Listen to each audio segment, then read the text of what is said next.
Hello and welcome to the Parkinson's Foundation Wellness Wednesdays webinar. The Parkinson's Foundation is a nonprofit focused on bettering the lives of those living with Parkinson's through improving care and advancing research. Importantly, everything we do is in close concert with our community to ensure that our actions are aligned with the needs and priorities of those living with Parkinson's. Off periods can be a troubling aspect of Parkinson's disease. There are times in the day when your medication may wear off suddenly or gradually, and non-motor and motor symptoms may return. In this webinar, we will discuss off periods, their impact, and what to do about them. PD Health at Home is presented by the Light of Day Foundation, whose generosity has made this programming possible. The Parkinson's Foundation provides weekly education and wellness programs virtually through our PD Health at Home series, which includes Mindfulness Mondays, Wellness Wednesdays, and Fitness Fridays, our expert briefing series, and our Spanish language programming, Y Salud en Casa. To kick off Parkinson's Awareness Month, please join us for our next Wellness Wednesday, where we will offer a Parkinson's 101 webinar. There's some typos on the slide here. So next week will be Parkinson's 101 webinar. All are welcome to join our Parkinson's 101 programs. Please invite your friends, family, and peers. That could be helpful to begin to help them understand what you may be going through. Our Parkinson's 101 webinars provide a basic overview of Parkinson's disease. We'll learn what Parkinson's is, what causes it, common symptoms, treatments, and strategies for managing symptoms. You can find out more and register for our PD Health at Home events at www.parkinson.org/pdhealth. To begin our formal presentation, I'd like to introduce today's expert presenter. Dr. Narayanan is the Juanita J. Bartlett Professor of Neurology Research and Vice Chair for Basic and Translational Research in the Department of Neurology at the Carver College of Medicine in the University of Iowa. He also is an Associate Professor and Associate Director of the Iowa Neuroscience Institute and Associate Director of the Clinical Neuroscience Training Program.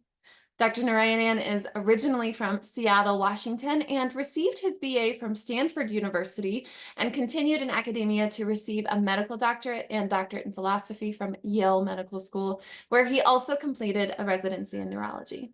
He came to the University of Iowa in 2012 to launch his lab, studying the basic mechanisms of prefrontal dopamine. He leads a multidisciplinary clinic focused on Parkinson's disease and received the Donald B. Lindsley Prize for the best dissertation from the Society for Neuroscience, the S. Ware Mitchell Award for Best Residency Research from the American Academy of Neurology, and the John Stoke Award for Movement Disorders Research from the American Academy of Neurology. Dr. Narayanan, it is such an honor to have you here today. Thank you very much, Krista, and thank you to the Parkinson's Foundation for all that they do. Just bear with me while I share my screen. Good, you guys should be able to share my screen and share my slides. It's great to be here. It's unfortunate that I can't see you or interact with you, because that is usually the highlight of my day, interacting with patients with Parkinson's disease and being able to connect with you. But it's amazing that we can do this. Here I am in Iowa City, Iowa, where it's, Midwest spring, blustery. And you all are across the country, maybe across the world. I look forward to sort of talking with you, and maybe we can interact in the question and answer session after this. So the topic of my presentation is something that I struggle with in clinic and that my patients struggle with every day: off symptoms of Parkinson's disease. First of all, let me say that I have no relevant disclosures. I've been working hard to keep my research program and my clinical program funded by the federal government, by the National Institutes of Health, but I don't have any other company or private interests. So the goals of my presentation, I have three goals. So the first is that I want to kind of communicate what these off periods are, and we're going to do a deep dive into why they happen. So hang with me. I want to try to help all of you recognize when your off periods are and some potential strategies to manage them. And then I want to understand how these can impact your life and why, and this is the most important part, why it's important to talk with your healthcare provider about them. Because we have lots of things we can do once you recognize them to potentially address them. So to make it even simpler, I sort of wanted to engage 3 questions. What are off periods in Parkinson's disease? Why do they happen? And what we can do about them. So let's take the first. What are off periods? And before I get started, this is a picture probably from the mid-30s or 40s by Ansel Adams, one of my favorite photographers, of the Nevada desert. And, Ansel Adams is one of my favorites, but the reason I'm showing you this picture is that everybody has got their own road. I'm going to try to talk about some patterns and some commonalities, but I've never met 2 people who are the same, and I've never met 2 people with Parkinson's disease who are the same. Each of you has your own story and your own disease path. And so the stuff we tell you about data, about probabilities, about stuff that could happen, it is not the future. You each have your own road to travel. And I tell my patients, and this is true for all of you, each of you have your own journey, and our goal in the Parkinson's Foundation, in the medical community, nursing, our goal is to help you along that journey the best we can. And, I like this picture as well because it's got some ups and downs. There are some high points and low points with Parkinson's disease. But remember, we are here to help. All right, so with that proviso, I want to tell you a story. And this story, you may recognize this story in your own, might be relevant, but this is a patient sort of crystallizes. So this is a patient of mine from, lives on the Mississippi River. Here in Iowa, we're about 60 miles from the Mississippi River. So he's a small business owner, pretty young, 54. And he had young onset Parkinson's disease. And he's been going on for about 12 years. Also has a sister with Parkinson's disease and has a genetic variant. And let me say, he has a very full life, got a meaningful family, really a leader in his community. Takes about 12 pills of a form of carbidopa-levodopa called Rytary, and 4 immediate release levodopa, the standard 25-100 Cinematic tablets. And he says to me every time, the worst thing about my life is when I'm frozen. If I'm frozen, no one can move. And so he ends up in bed at night, absolutely frozen, and can't do anything, to move. But it becomes a big problem during the day. If he's frozen and he's out, if he's frozen and even in his house, he has to take an immediate release levodopa tablet to unfreeze himself in order to get out of this position. And, we struggle with this. I correspond with him about once a week about new ideas I've got to sort of smooth things out. So there's a lot of options, a lot of things we've tried. But I recognize that for my patient, it's not the Parkinsonian symptoms that are the problem. It's these off periods that are ruining his life. So I am acutely aware of the difficulty. So off periods, what we mean by that are there periods when your Parkinsonian symptoms are more noticeable. Specifically, that can mean slow movements, stiffness, tremor, short steps, or difficulty walking. That might be true for the general population. And you notice that these are the cardinal symptoms of Parkinson's disease. But as I said, every patient is different. And so we have all kinds of other symptoms that can be off symptoms. Anxiety, mood changes, sweating, cramps, restlessness. Basically, it means any symptom you have that is relieved by levodopa. Typically, these off symptoms are at their very worst, first thing in the morning, before you wake up, before you take your first dose of levodopa. If you take your levodopa and these symptoms go away, that suggests, or that they get lessened, that suggests that it's levodopa dependent. But it can be frustrating, like it is for my patient Dan, if they occur in the middle of the day or at a specific time, or when you really need, to function. Let's say you're out and about and all of a sudden these off symptoms hit. It can be very, very debilitating.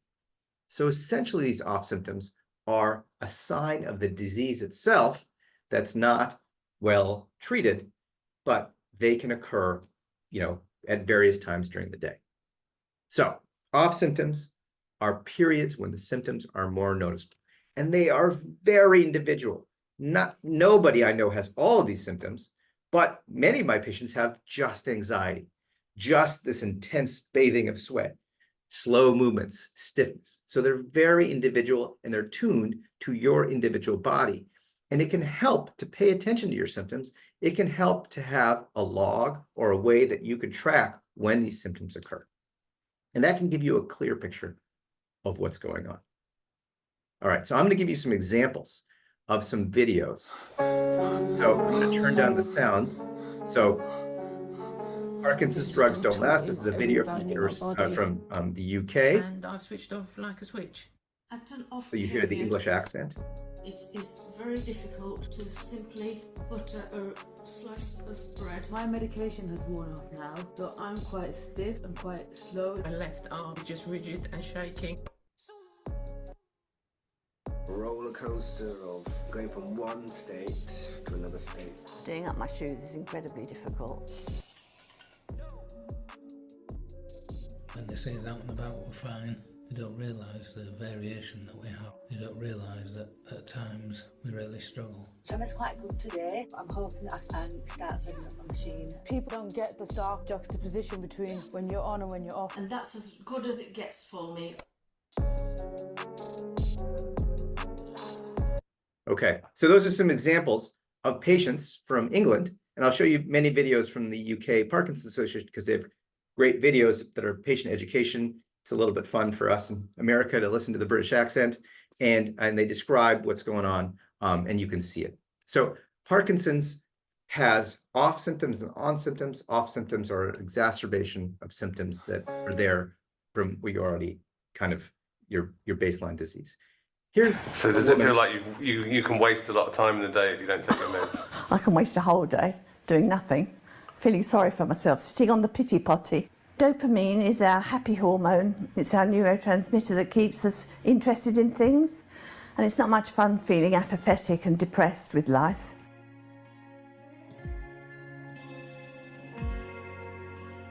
In the morning I'm very slow, my posture's very hunt, I have difficulty with my balance and everything takes me twice as long and my voice is much more husky than it normally is. My movements feel stiff because my muscles are rigid, but mostly I'm conscious of how incredibly slow I am. It's very frustrating. Doing up my shoes is incredibly difficult and just seems to take forever. If I'm going down into the garden, I've got no railing out there. I'm worried I'm going to fall.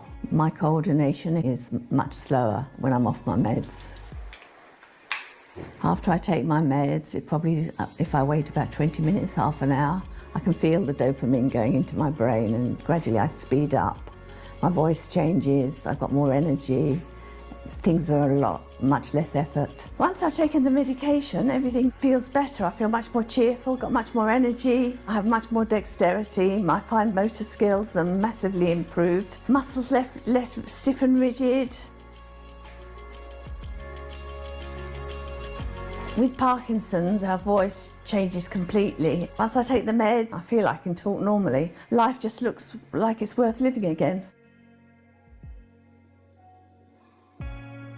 As the meds go off, I can feel the energy draining out of me.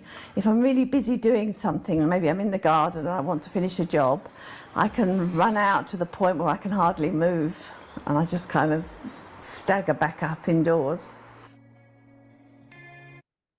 All right, so that was Paula's story. And, I think, so I see Paula's challenges, but I also see the amazing things she was doing. She was quite active and was able to plan her life pretty well with these medications. All right, so These fluctuations can happen usually on the scale of tens of minutes to hours. However, they can happen almost instantly on the scale of a few minutes. And they can be very, very challenging, to say the least. And I also, in talking about these, I want to also talk about the flip side of the coin. There's another aspect of these fluctuations that are called dyskinesias. Now, dyskinesias is a horrible medical word, but it basically means extra movements, extra involuntary movements. So we call them abnormal involuntary movements, dyskinesias from the Latin, but we can just call them extra movements. And they occur typically 45 minutes to an hour after your dose of levodopa. They can interfere with movement, but sometimes they might not be even noticed by a patient. I have a patient with really profound dyskinesias, and yesterday she started to complain of them for the first time, although everybody could see them, because she accidentally bopped her grandchild. And she didn't want to do that, felt bad about it, but hadn't noticed until there was an effect of those dyskinesias. So they're not bad in and of themselves, but they can be difficult to control. And I think that these off-on fluctuations, the off fluctuations, dyskinesias, are two sides of the same coin, which is why I cleverly have a coin for you. And I'm going to show you what these dyskinesias look like.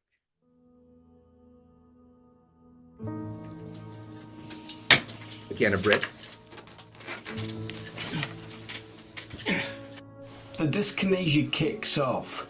It triggers something in my brain. It's so uncomfortable, it really is. And even talking about it is uncomfortable. I think it kind of triggers memories of trying to eat and the frustration that you get. It's like I'm concentrating now, looking at you down the camera. And off I go straight away. You can think you're going to be able to pick up a knife and fork and just help yourself to the meal. But as soon as you try and go near it, it's like an opposing pole. And it's very, very rare that I ever don't spill things. I can't eat. It's so frustrating. You can see the frustration because it's happening now. Dyskinesia isn't you're scared of anything.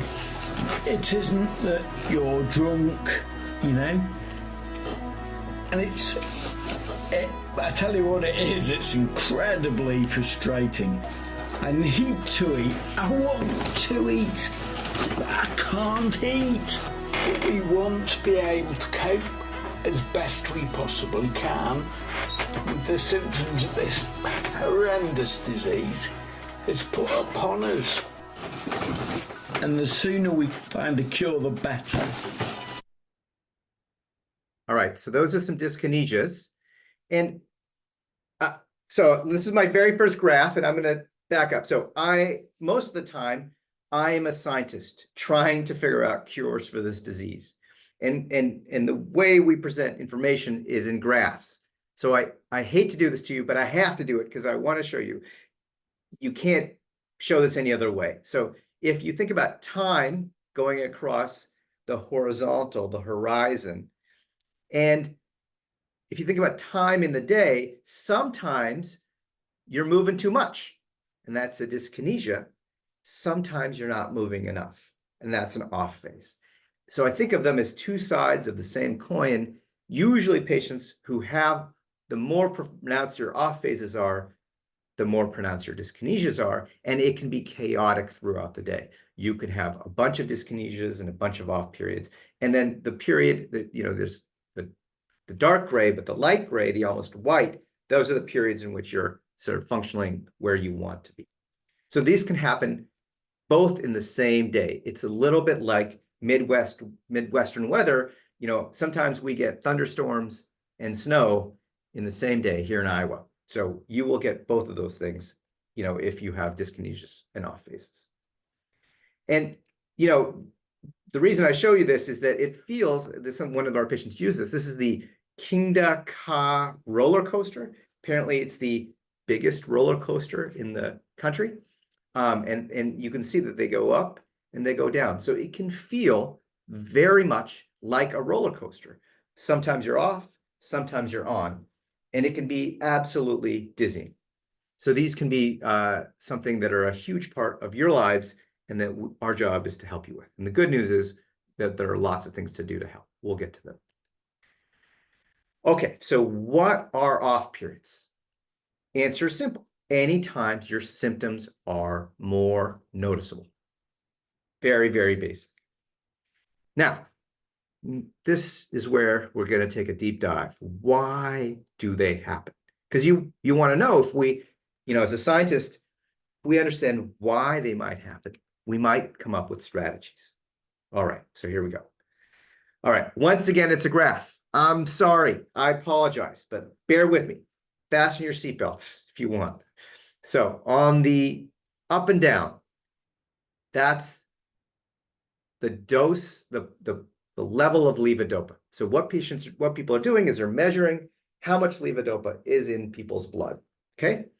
And on the horizon, on the x-axis, is time in hours. And the way these graphs work in general is, before I show you the data, think about what they might look like. Think about your own experience. You take a dose of levodopa, think about what your plasma level, what you think it might be. So levodopa, incidentally, and we don't say this enough, in neurology was a total home run. The mid-60s, mid-70s, careful scientific inquiry figured out that Parkinson's patients were missing dopamine. We gave dopamine, it ended up being metabolized in the periphery. And so we came up with this idea of giving levodopa to get it to the brain. Levodopa is converted to dopamine by your dopamine neurons. And then we give you carbidopa to help boost that. So, absolutely amazing, because patients who were completely frozen, had off symptoms all the time, could move and function. The life expectancy after, Parkinson's disease in the mid-50s and 60s was not long. Patients would die of falls and pneumonia, but levodopa enables them to have an incredible life. And, my patients have done incredible things. Not saying life isn't challenging, and this is why, but levodopa was a total home run for neurology. But you'll see why it's not perfect. So on the y-axis here is levodopa plasma levels, and the x-axis is time in hours. You can see you take a dose of levodopa, boom, it hits your system, goes up really high, and then kind of goes away, but doesn't go completely away because it's metabolized very, very slowly. We call those half-lives. So it can go on for some time. Okay, so that, if you see that, you'll instantly understand why there are off periods, because as the levodopa hits a certain level, you function, but down here, you might be at risk. Maybe you can see my cursor at 2.5 hours, and you might be at risk for a off period. And your symptoms, and this is amazing, your symptoms of Parkinson's disease depend on your plasma levels of dopamine. So again, the y-axis here is levodopa levels in the plasma. The x-axis here is time in minutes. And these are medical talk for symptoms. So Hoehn-Yahr is, these are the degree of your kind of Parkinson's disease. So your symptoms will basically get better, but at some point you might notice some dyskinesias. So in this range, between 0.2 and 0.8, you have a lot of good function for your Parkinson's disease. But then out here, you might end up with some dyskinesias. Out here, you might end up with the kind of off symptoms. Okay, so that was a scary graph. I will talk you through it later on. The point of this graph is you take levodopa, it gets in your bloodstream, and then it goes away. And when it goes away, that's when you might be most at risk for these off symptoms.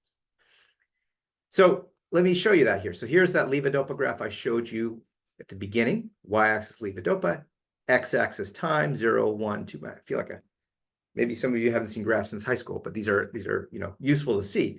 And here is finger tapping speed. So bradykinesia, which means slow movements, is one of the cardinal symptoms, one of the most important symptoms of Parkinson's disease. And so we measure how fast patients can tap per minute. So Parkinson's patients without levodopa tap about 100 times a minute. But when they get their levodopa, you can see as their levodopa goes up, they tap faster, faster, faster, and then they go back to this slow value. So the levodopa certainly can increase your tapping speed. This would be true of many other types of movement, how fast you're moving, walking speed, etc. Okay. So the key point is that as your disease changes, and none of my patients grow older, they only grow wiser. But as they grow wiser, their levodopa acts differently. In the beginning, you give levodopa, the plasma levodopa goes up and down, and you're within that therapeutic window. But as the disease progresses, probably because your dopamine neurons are becoming progressively dysfunctional, the disease therapeutic window narrows, and then you get these dyskinesias and off periods. And the graph I showed you earlier, it becomes very chaotic, probably because other physiological mechanisms are trying to compensate, and they can't compensate perfectly. You get kind of whipsawing between dyskinesias and off phases. So that happens late in the disease. So levodopa, same drug, same dose, can do different things at different points in the disease. And that's why it requires constant communication with your provider, constant adjustments. All right, so let me show you this, how this might look. So the y-axis here now is dopamine, and we're looking at the number of dopamine neurons. So somebody went through in patients, Parkinson's patients, and counted the number of dopamine neurons.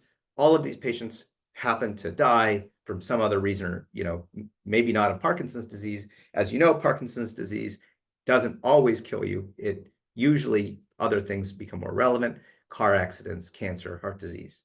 So these patients, and the Y died from various reasons. This is the time from the PD diagnosis. And you look here, so here's your average density, 60, and I switched axes here. So this is dopamine, but really what they mean is dopamine positive neurons per high power field. This is the average optical density, 60. Parkinson's patients start at 40, and they tend to decline over time. That decline happens for about, in the first 7 years.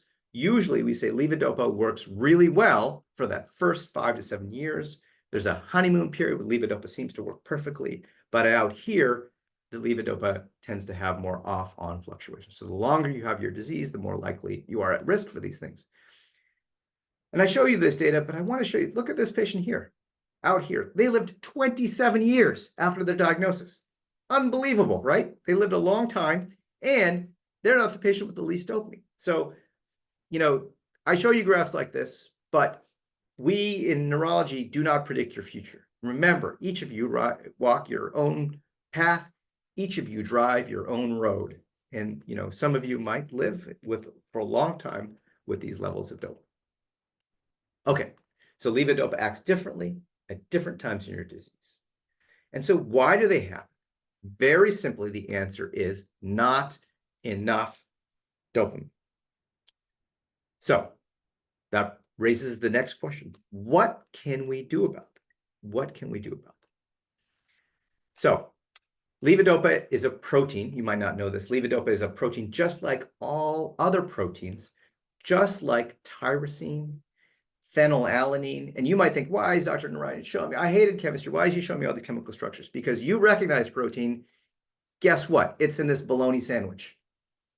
Anything with protein, meat, legumes will have levodopa in it. And this, you might think, oh my God, proteins are gonna, I know about proteins, but levodopa, actually, the very first description of levodopa is this bean, Mucuna pruriens, on the west coast of India over 2,600 years ago in the Atharva Veda.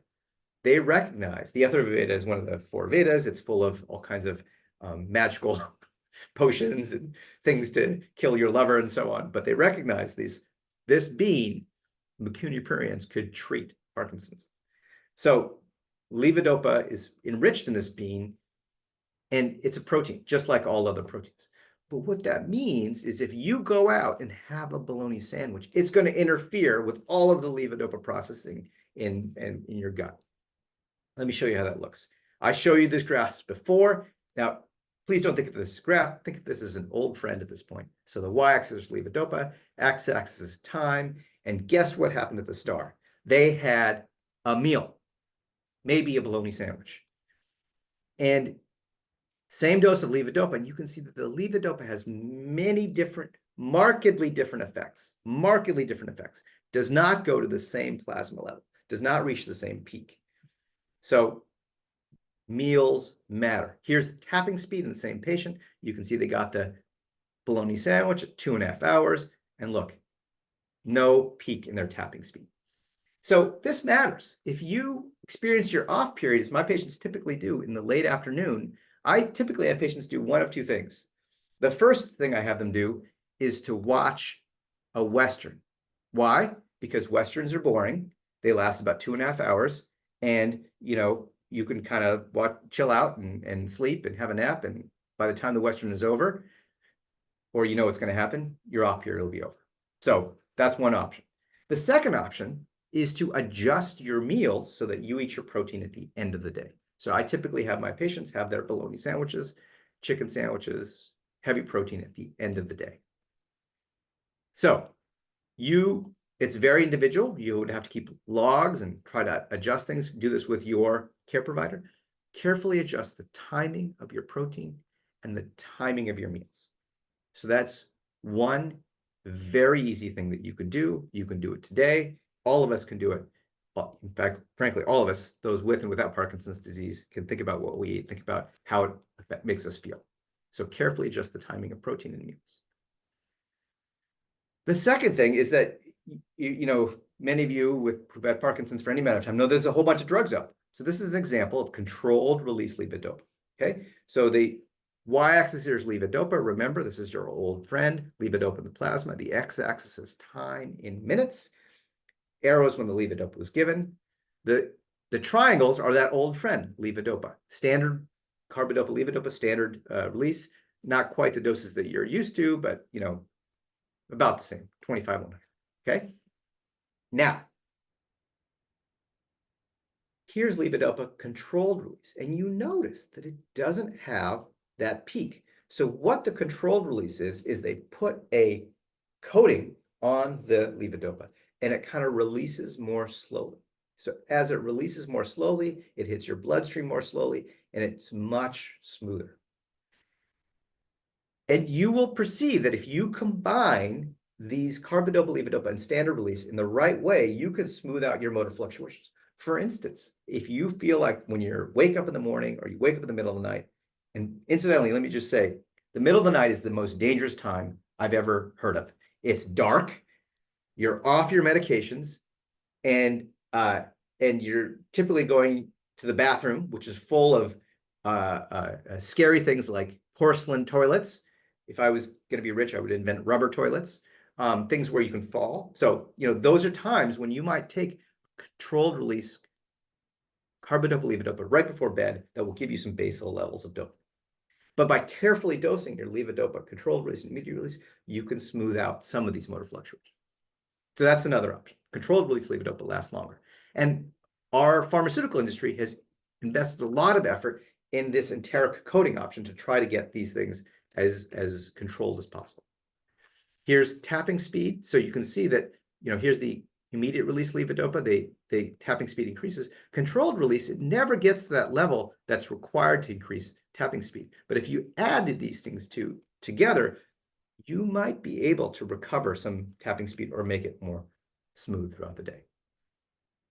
Okay, so you can carefully adjust the timing of protein in meals. Going backwards here. Oh, let me just say this. There are many alternative forms of levodopa. There's everything from an inhaled levodopa, which hits your bloodstream theoretically very fast. There's an orally dissolved levodopa, a sublingual film. Many of those things are actually going to the gut and being absorbed, but some of them are absorbed through the blood in your mouth and in your nose. And we don't do this much in the United States, but there is also an apomorphine injection. Hits you very quickly. There's also a levodopa intestinal gel. This requires typically a feeding tube, which is a step that very few patients want to take because you will have to have a feeding tube full time. But this tends to be much more controlled and smoother. And there's many efforts to work on levodopa and apomorphine pumps. These are in various stages of clinical approval. The FDA is wrestling with the device companies. They are approved in Europe. But I can tell you that they aren't magical solutions because you still require those peaks of levodopa in order to function. Then there's your immediate release levodopa, again, functioning scale of minutes, extended release levodopa, and then another form of extended release levodopa called Reiter. So you have a range of things to work with here and hopefully address. All right, most important point, it requires extensive trial and error to find the best combination. Work with your provider to the best solution. I deal with this all day. I do research on this, and I still require all kinds of calls back and forth to try to figure out the right dose. So it requires trial and error. And it's okay if things don't work, try the next thing. All right, so we can do two things. We can adjust the timing of protein meals, and we can try different forms of levodopa. All right, the next thing we can do is we have some medications, not very many of them, but we have a couple that seem to increase that therapeutic window. A drug called amantadine can decrease fluctuations. So again, on the y-axis here are different measures for Parkinson's disease, off time, time without dyskinesia.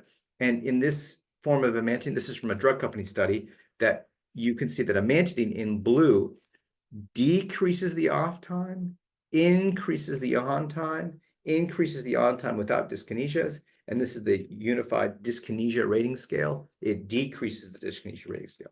So amantadine is an old drug given for viral therapies in the 60s, but it was noticed that it seemed to affect Parkinson's disease and in many different formulations, everything from a pediatric syrup, which you can take, in 2 to 3 mil increments if you want, to 50 mil increments, to 100 milligram standard release generic pill, to new forms of amantadine, can minimize your fluctuations.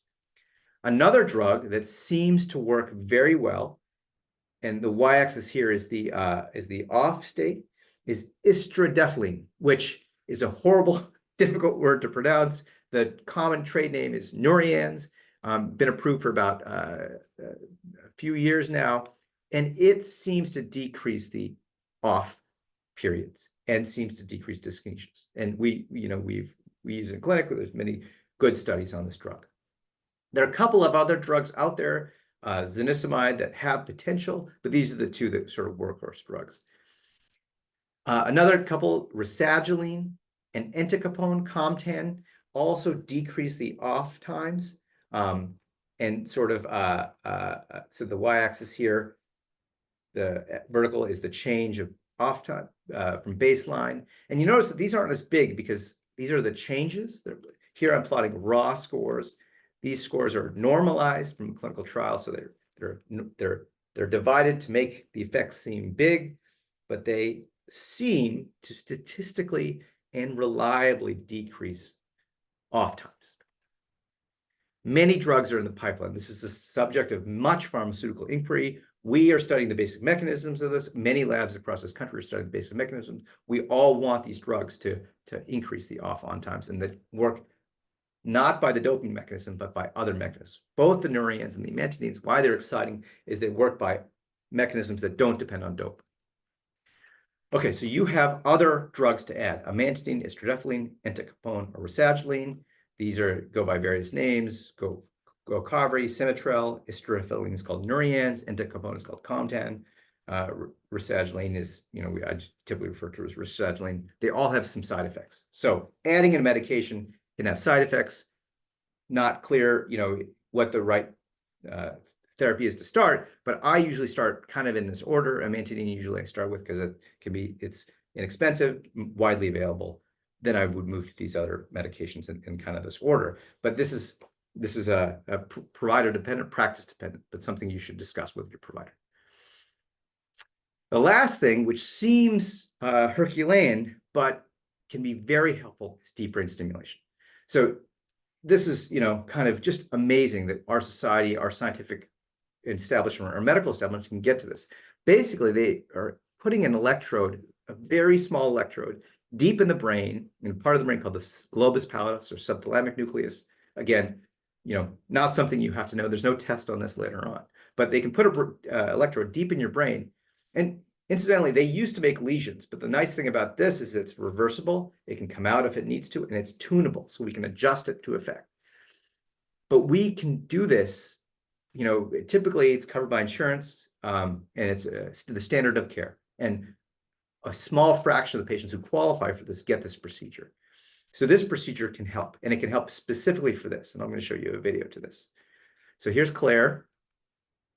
Well, I was diagnosed with Parkinson's in the year 2000, and the dyskinesia, it's much more recent than that. It's been particularly bad the last 4 or 5 months. Before that, it was something I could put up with, but I can't put up with it now. And no doubt you're hoping that after the operation the dyskinesias will settle down? I certainly am, but I'm just waiting to see. I'm not making any promises to myself. No, well, that's our plan too. And here she is post-DBS surgery, post-tuning, post-programming. One complicated procedure, but pretty obvious to me is this coffee cup. I was able to drink out of that without spilling it down my front for the first time in a long time. And how many days since the op now? About 9, I think. And what's happening with your dyskinesia now? Oh, it's gone. It's just not here anymore. It's just amazing. It's a miracle. I couldn't imagine that it could go. But it went within 48 hours of the operation. If that isn't a miracle, nothing else is. So DBS can be very helpful in the right patient, the right surgical team done in the right way. So it's something to do carefully, but it can help. All right, so we have careful adjusted timing of protein in meals, different forms of levodopa, adamantadine, and deep brain stimulation can help. The last thing I'll say is this is a team effort. One thing I didn't point out and I'm not going to talk about is that rehabilitation can be very helpful. Often if patients freeze, if that's your worst symptom, physical therapy, occupational therapy can be extremely helpful. That guy who couldn't eat, he was using, you know, common spoons. There are ways to design your meals, way to design your instruments such that you can meet the many challenges of Parkinson's disease. Okay, so hopefully I've told you what off periods are and why they happen. Learn to recognize your off periods and ways to manage them. And you can understand how these off periods can impact your life and why it's important to talk to your doctor, your healthcare provider, anyone who can help you about these things. 2 things I wanted to show you at the end. So this is the video of Michael J. charitable Fox. foundation has raised over And I wanted to $2 show you billion. because it's powerful. He was Marty McFly in Back to the Future. Michael J. Fox!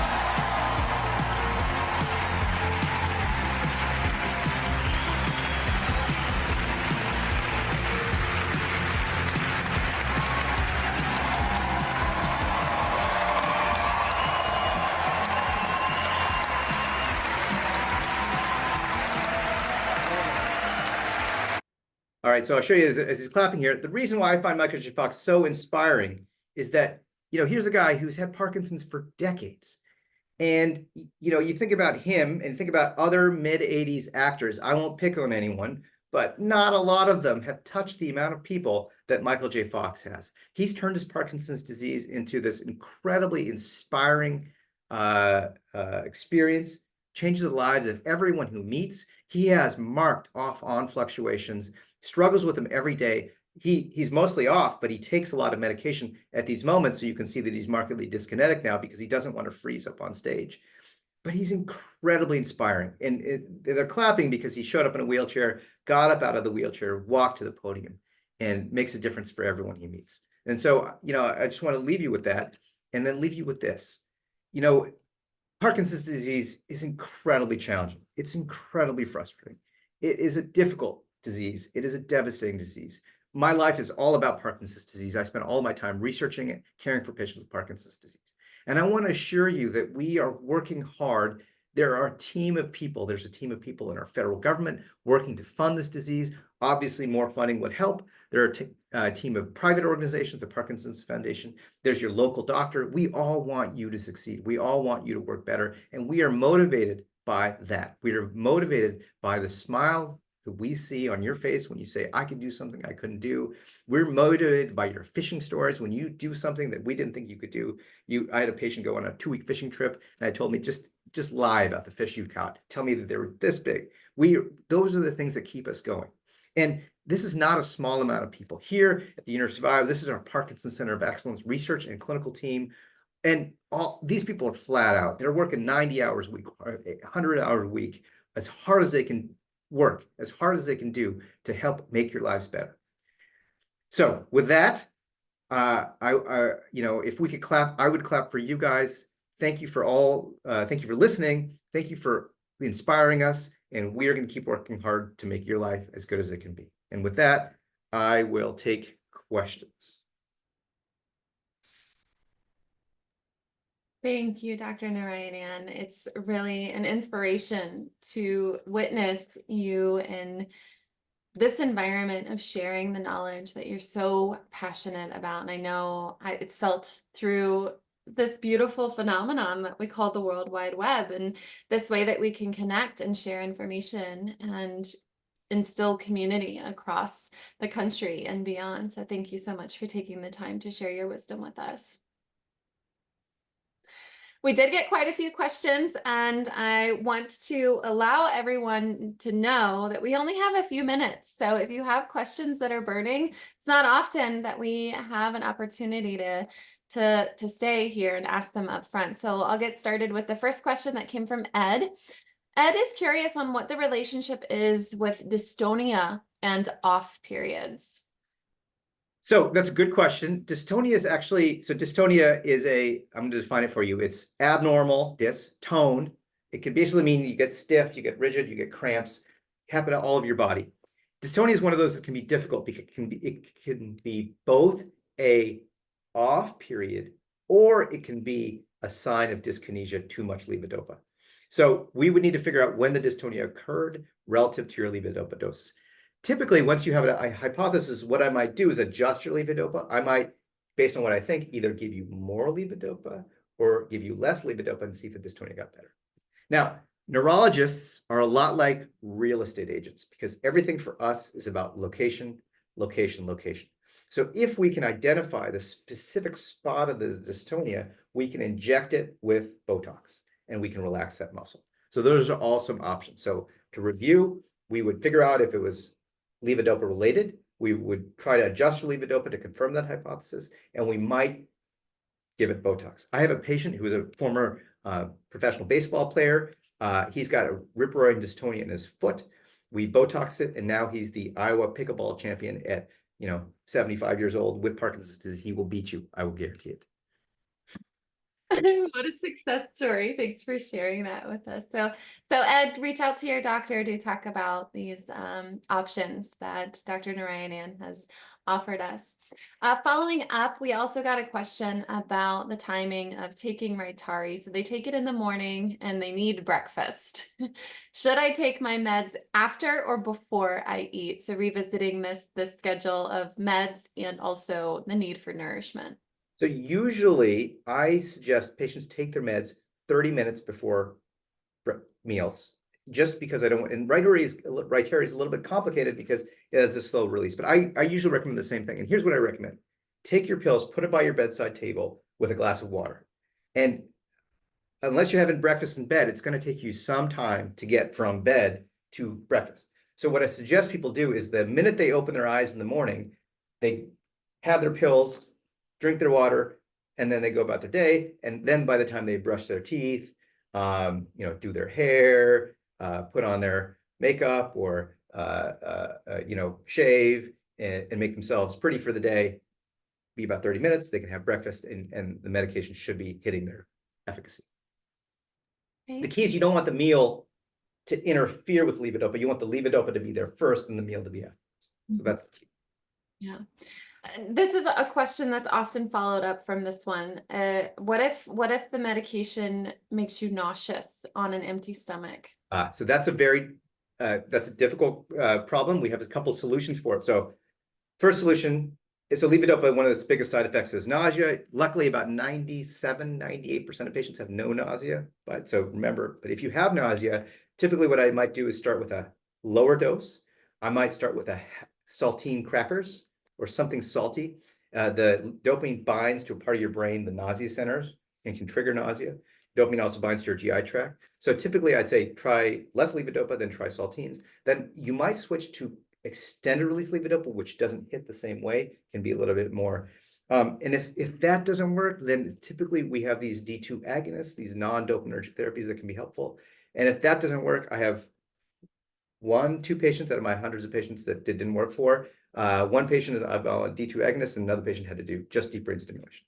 So there are therapies for you. It's just you have to work a little bit harder. Thanks for addressing the nausea and dopamine. It's interesting how the questions are starting to really roll in now. I'll try to get as many as we can with the time allotted for our webinar today. Following up, Stephen is asking about pain and discomfort, and they have recognized that when they're having their off periods, that levodopa does relieve their pain and discomfort. So could you speak to the relationship between pain, discomfort, and off periods? Yeah, so I'm going to start talking faster. It's my curse. I talk too fast, but I'll try to do that to answer questions. So pain can be related to these off periods. If you have a muscle cramping, it can be painful. If you have these kind of dystonia periods, it can be painful. So typically the best thing to do is to address the off periods with it, adjusting your levodopa timing, meals, other medications. Other things that can help: heat pack, stretching, something that can, if you have physical therapy, because it's coming from a muscle, you might be able to do something to load the muscle and to minimize these off periods. So those are my 2 suggestions without more detail. Thank you. We have a question from Ed again, who's asking, how does Nupro work together with levodopa to smooth out off periods? I don't know. So Nupro is it's a patch. Rogine, it is a D2 agonist. So levodopa is a dopamine precursor. So you basically replenish dopamine. Nupro binds to the postsynaptic place dopamine is released, and it binds to D2. It should not, I don't usually tell people that it smooths out fluctuations. I don't know who said that. It is a patch, so it's there all the time. So it provides that basal level of dopaminergic tone. So they work by different mechanisms. I don't think it really smooths it out. It just works by different mechanisms. Someone's asking, it looks like CT is asking about the subcutaneous DuOpa delivery system. Has it been approved yet? And what are your I don't think it's been FDA approved. We were really hopeful for it. I've had a couple patients in the trials. We don't have the trial here in Iowa ourselves. One patient did great on it. Another patient didn't make a difference. And if you think about it, it's just going to increase your kind of basal level of dopamine, but you still need to get to that peak, and that, so these patients are not completely on oral dopamine. But for some patients, it can be helpful. I think I want it to be approved because it'd be great to have another option. It is approved in Europe. I know there was a local skin reaction that held things up the last time I checked with the FDA, but that hasn't been for several months. That being said, I think external pressure from the Parkinson's community, both to our federal government in all ways, is not it's going to help everybody. So if you ask, what can I do? You can lobby your local senator, congressman, say, please help us with Parkinson's disease. And it doesn't have to be fun. It can just be regulatory, things like this. We did get a question asking about what are some non-medication options for managing off periods? So the physical therapy and occupational therapy can be really helpful. We have a multidisciplinary clinic, so every patient who sees me will see an occupational therapist or physical therapist. Sometimes we have them embedded in our clinic, and sometimes we can put our heads together and come up with these therapies. So heat packs, cold packs, stretching, different devices, all of these things are viable non-motor options. That being said, I do, I'm a pill-pushing doctor. I am that way because we have data that suggests that levodopa can be effective. Typically, patients with levodopa era do much better. So levodopa is an amazing medication for the right person, or not even for most people. But if it doesn't work in your specific case, there are lots of non-medical options out there. I think we have time for possibly 2 more questions. So we have a question from Sue who's asking, can generic medications be less effective by different manufacturers? So I've had some patients say that the manufacturer matters. Most patients say that it doesn't. They do use different processes, and there may be some differences, and it does get back to trial and error. So if you find that the manufacturer switch and you feel worse, I would feel not shy about lobbying your pharmacy about getting you back to that original medication, because you want to feel the best you can. So I'm not going to say it doesn't matter, because I've had some patients that it does matter for, and they feel it. Now, I don't know, the details because I haven't done any systematic trials. I do find that generic medication, levodopa, is usually I prefer the generic medication because it's inexpensive and widely available. But we've had manufacturer issues, which I cannot believe. Sometimes, some manufacturer for the orally dissolving tablet cuts out, or we lose an extended release for a period of time. And it's very frustrating because, when that happens, we have to do things to get around what has been working. Thanks, Dr. Narayanan, for answering our questions. And there's one from a caregiver who says, my mother was recently diagnosed and is taking levodopa. It's all new. And she's curious if you can share on what she might be able to expect for her mother. And as a caregiver, what would be supportive to her mother as they start navigating this levodopa journey? So, first of all, my heart goes out to you. I think that's, I recognize that you want to be there for your parent, and I think that's wonderful. So just being there is the most important thing. Regarding what you can expect, there is a myriad of things, and it depends on a very long list of factors. But I think the Parkinson's Foundation is really great about having a lot of literature walking you through what to expect for the patient and what to expect for a caregiver. I believe you have literature specifically on what to expect as a caregiver. One thing, I don't know your specific situation is, one thing is I hear is, two questions that I get right better. How long am I going to live? Am I going to be ending up in a nursing home, demented, drooling, and confused? And I often answer those questions by saying, first of all, all of us are going to die, and none of us are going to avoid a nursing home. But there's a lot of life to live, and patients that have Parkinson's disease have incredibly meaningful lives. They have these conversations with people. They touch people. They inspire people, and they do wild things. I had an 82-year-old Parkinson's patient skydive last week. So, there's a lot of adventure to live. And if that patient hadn't had Parkinson's disease, they might not have been triggered to do those things. So, there's an old Zen proverb about, their luck, good or bad. There isn't any good or bad luck. There's what we make of it. And it's our job to help you make it as good as possible. And the fact that you're there for your parent is part of that process and journey. Krista, I'm going to put my email. I can't respond to everybody. I think it's okay if you send my email to everybody. If people have specific questions, I'm willing to answer questions via email, if that's okay. Absolutely. And if my colleagues would put Dr. Narayanan's email in the Zoom chat, we can also include that in our post-event follow-up information that you all will receive. And I want to applaud everyone for showing up today, for being curious, and having the courage to learn more about this journey with Parkinson's disease. I want to thank you, Dr. Narayanan, for your time, your wisdom, all of the devotion and commitment that you've put into studying this disease, and the way that you continue to show up for our community of people living with and affected by Parkinson's disease. If your question was not answered, please reach out to our helpline. I will put the number up on the screen here. That contact information, if you're looking for care partner resources, anything beyond pain and discomfort, all of the subjects that come with living with Parkinson's disease, you can visit our website at parkinson.org. Do not hesitate to reach out to our helpline at 1-800-4PD-INFO. It's staffed by Parkinson's specialists that can help you navigate local resources, national resources, and virtual resources. You can also email us at helpline@parkinson.org. And before you go, as we end the webinar, the Zoom screen will prompt a survey. Our programming is fueled by your feedback. We appreciate you taking the time to let us know what you hope to learn about in future sessions and how we can continue to improve and evolve the Parkinson's Foundation's offering. Take care, and we will see you on the next Wellness Wednesday webinar. Dr. Narayanan, thank you again.